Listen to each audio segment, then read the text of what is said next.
He had my attention. And he said, Jesus Christ is God's Lamb. And he died and he shed his blood that whosoever will could have a new start, could be forgiven, could start over.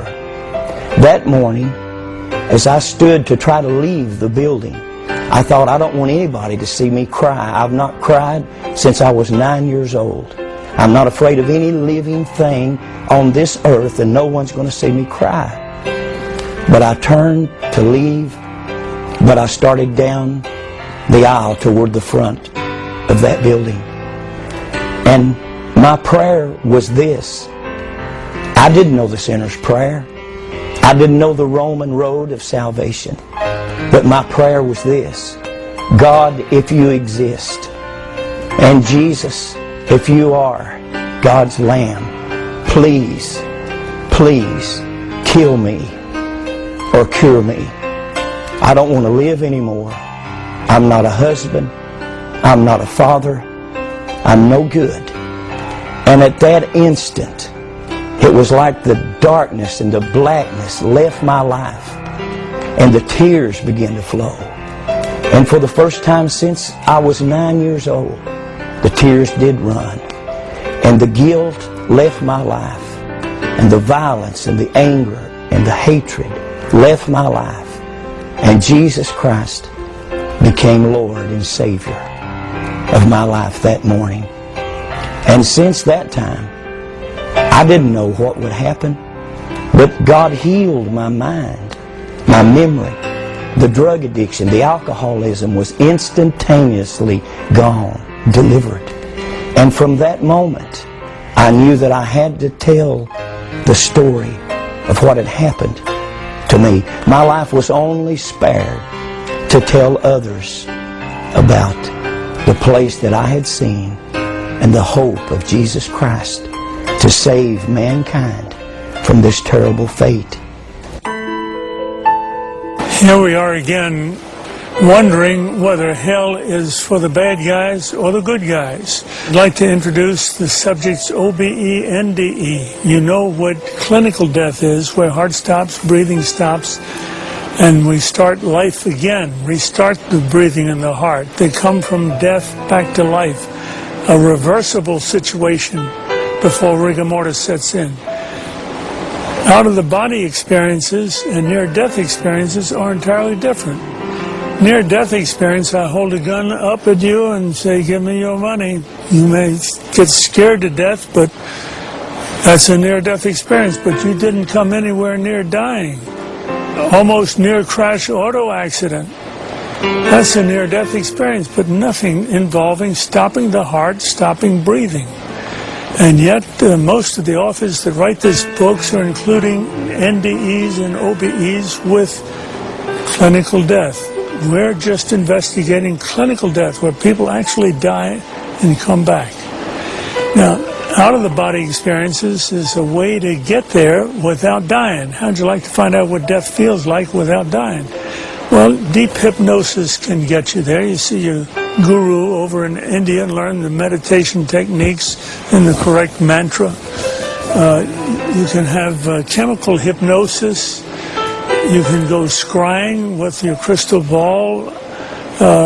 You can have kundalini, the electrical stimulus of the coiled snake down the base of the spine, the chakral sites, and all of the acupuncture is based upon ways of getting out of the body to experience life beyond the body, separating spirit from the body.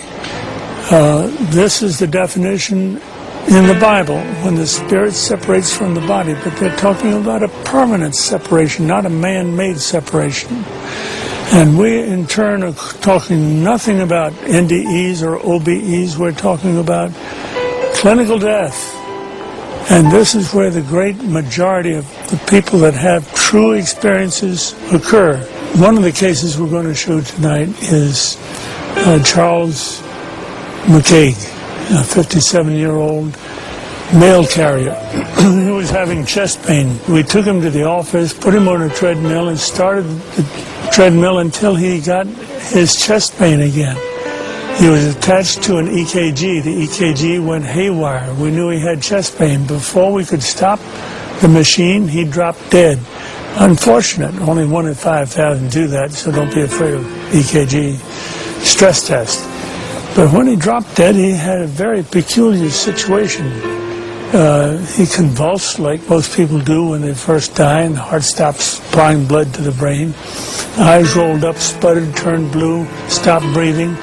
The nurse started IV. I started external heart massage. The strangest thing happened when I would stop resuscitating to put in a pacemaker. When I came to, Dr. Allen said my hair was literally standing on the end, and my eyes had already started dilating. And I was absolutely scared to death. I was horrified. My life was what you might call normal. I partied lots. Not all that bad, but I had joined the church at a small, young age because my parents had said, let's go down to the front and join the church. I really didn't realize what it was to belong to the church or accept Christ until that day. And I had early in one morning at work, I had gone to walk to the local clinic in my hometown and telling them I thought I was having a heart attack. I didn't tell anyone I was going, and they sent me on up to the clinic where Dr. Rollins was and kept me about 3 or 4 days and then gave me a stress test. On that stress test, I told the little girl, Pam, that was running the stress test, that I was dying, let me off, and that's the last I remember of that. And when I came to, Dr. Rollins was giving me CPR, and he asked me what was the matter because I was looking so scared and so forth. And I had told him I'd been to hell, I needed help. And he said, well, keep your health to yourself. I'm a doctor, I'm trying to save your life. You need a minister for that. As he was giving me CPR, he was trying to install a pacemaker with the other hand and do it with one. I would fade out. And then he'd start again and bring me back. I watched what was going on, like some people say I was floating in the air or up on the ceiling. I was up above it and could look down and see things. And I kept asking, please help me, I don't want to go back to hell. And Pam said, well, he needs help, do something. And at that time, he said, say this short prayer after me. I believe Jesus Christ is the Son of God. If you'll save my soul and keep me alive, I'll be on the hook for you forever.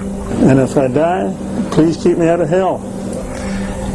And after that, the other experiences was real pleasant.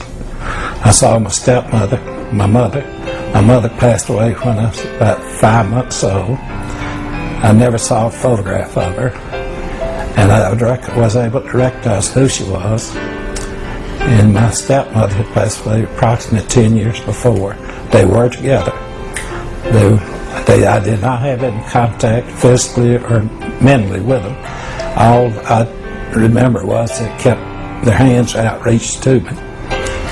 And I remember later that I made a remark that I'd always heard it, but now I knew it. And Dr. Rollins asked me, what did I mean? And I said, well, I've always heard you couldn't carry your money with you. And I looked and they didn't have pockets. I know that's weird, but I was trying to take in everything I could see. I must have thought I was going to get back so I could tell it.